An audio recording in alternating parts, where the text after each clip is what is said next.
আজ তোমাদের সাথে শেয়ার করব তোমাদের বাড়িতে থাকা 1 কাপ চাল দিয়ে জালিদার স্পঞ্জি আর স্বাস্থ্যকর একটা টিফিন রেসিপি। আর এর সাথেই আমি শেয়ার করব দারুণ একটা চাটনি রেসিপি। এই রেসিপিতে তোমরা খুব কম পরিশ্রমে আর খুব কম সময়ের মধ্যেই কিন্তু ঝটপট বানিয়ে নিতে পারবে। বানানো একেবারেই সহজ আর এর স্বাদ হয় অতুলনীয়।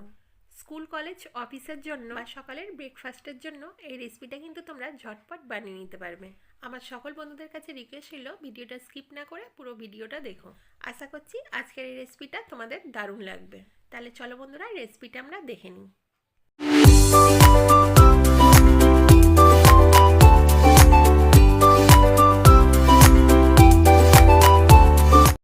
সবার প্রথমে আমি এখানে কিছুটা রান্নার চাল নিয়ে নিয়েছি। তোমাদের বাড়িতে থাকা যে কোনো চাল দিয়েই এই রেসিপিটা তৈরি করা যাবে, বা সিদ্ধ চালের জায়গায় আতপ চাল দিয়েও কিন্তু তোমরা এই রেসিপিটা তৈরি করে নিতে পারবে।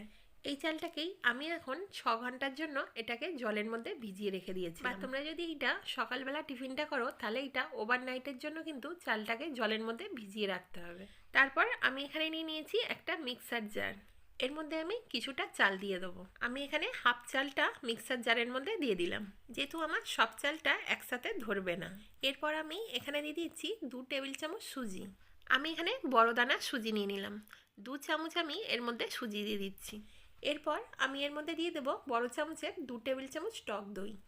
এবার দিয়ে দিচ্ছি সামান্য একটু জল। আমি এটাকে মিক্সির মধ্যে খুব ভালো করে ব্লেন্ড করে নেবো।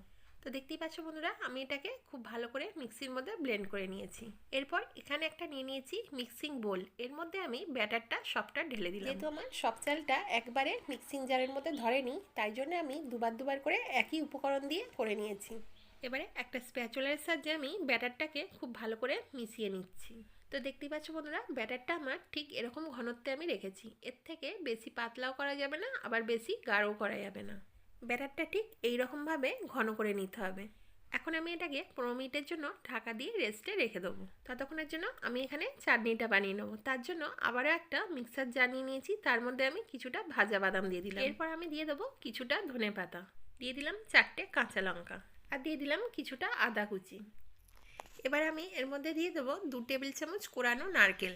তোমরা এখানে কোকোনাট পাউডারও ব্যবহার করতে পারো। একটা গোটা পাতিলেবুর রস দিয়ে দিলাম। দিয়ে দিলাম পরিমাণ মতন বিট লবণ।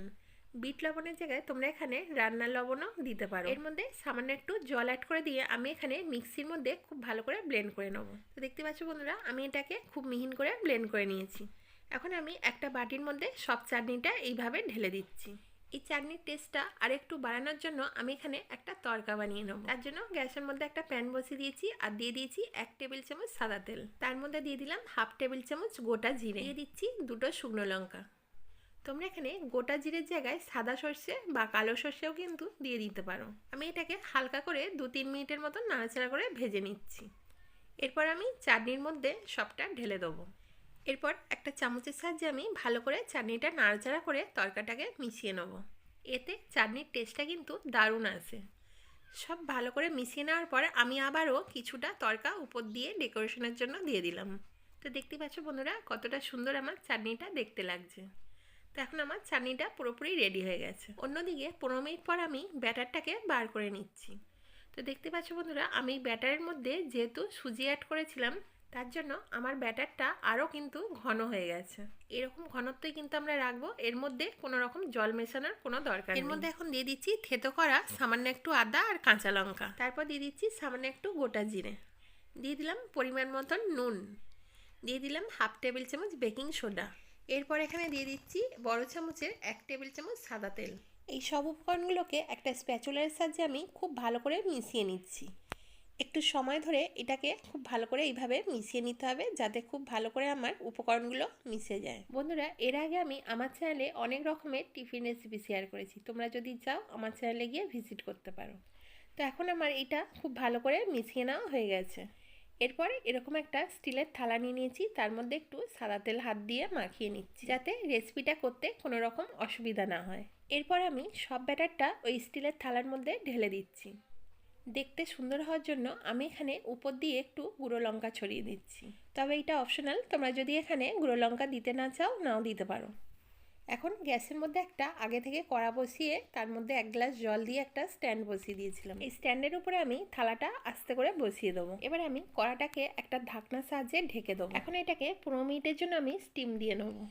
এখন এটাকে 15 মিনিট পর আমি একটু চেক করে নেবো যে এটা আমার পুরোপুরি রেডি হয়ে গেছে কি। একটা ছুরি দিয়ে আমি মাঝখানটা এইভাবে দেখে নিচ্ছি যে আমার পুরোপুরি রেডি হয়ে গেছে কি। এখন আমার এটা পুরোপুরি রেডি হয়ে গেছে। একটা ছাঁচি দিয়ে আমি এটাকে আস্তে করে বার করে নেব। এটাকে এখন কিছুক্ষণের জন্য আমি ঠান্ডা করে নেব। এটা কিছুক্ষণ ঠান্ডা করে নেওয়ার পর আমি একটা ছুরির সাহায্যে এইভাবে ধারগুলোকে কেটে নিচ্ছি। ধারগুলো কেটে নেওয়ার পর আমি আবারও এইটাকে পিস পিস করে কেটে নেব। এটাকে আমি প্রথমে লম্বালম্বি করে এইভাবে কেটে নেব। লম্বালম্বি করে কেটে নেওয়ার পর আমি এবারে চৌকো চৌকো করে এইভাবে কেটে নেব। আমি এখানে চৌকো শেপ দিয়ে কেটে নিলাম, তোমরা চাইলে বরফি শেপ দিয়েও কেটে নিতে পারো। এবারে আমি পিসগুলোকে একটা স্প্যাচুলার সাহায্যে এভাবে আস্তে আস্তে বার করে নেব। তো দেখতেই পাচ্ছ বন্ধুরা, আমি একটা একটা করে পিসগুলোকে এইভাবে একটা স্প্যাচুলার সাহায্যে বার করে নিচ্ছি। তো দেখতেই পাচ্ছ বন্ধুরা কতটা সুন্দর এইটা দেখতে লাগে। এখন আমার এইটা পুরোপুরি রেডি হয়ে গেছে। একটা প্লেটের মধ্যে আমি সবকটাকে এইভাবে সার্ভ করে নেব। তো দেখতেই পেলে বন্ধুরা 1 কাপ চাল দিয়ে কতটা দারুণ একটা রেসিপি তৈরি করা যায়। এটা দেখতে যতটা সুন্দর হয় খেতেও কিন্তু অসাধারণ হয়। তোমাদেরকে একটা আমি ভেঙে দেখাচ্ছি যে এটা কতটা সফট আর জালিদার হয়েছে। তো দেখতেই পাচ্ছ বন্ধুরা এইটা তুলোর মতন সফট আর জালিদার হয়। মুখে দিলেই এগুলো নিমিষের মধ্যে মিলিয়ে যায়। তো আজকের এই টিফিন রেসিপিটা তোমাদের কেমন লাগলো অবশ্যই কিন্তু আমাকে কমেন্টে বলো। ভালো লাগলে লাইক করে দিও আর যতটা পারবে তোমাদের বন্ধুদের সাথে শেয়ার করে দিও। আর আমার সকল বন্ধুদের কাছে রিকোয়েস্ট হইলো আমার চ্যানেলটা সাবস্ক্রাইব করে আমাকে সাপোর্ট করো, আমার পাশে থেকো। আর পাশে থাকা বেল আইকনটা ক্লিক করে অল নোটিফিকেশান অন করে দিও যাতে আমার এই নিত্য নতুন রেসিপির আপডেটগুলো সবার আগে তোমাদের কাছে এসে পৌঁছায়। তাহলে আজকের মতন এই পর্যন্তই। দেখা হচ্ছে আবার কোনো নিত্য নতুন রেসিপির সাথে। সবাই সুস্থ থেকো, ভালো থেকো।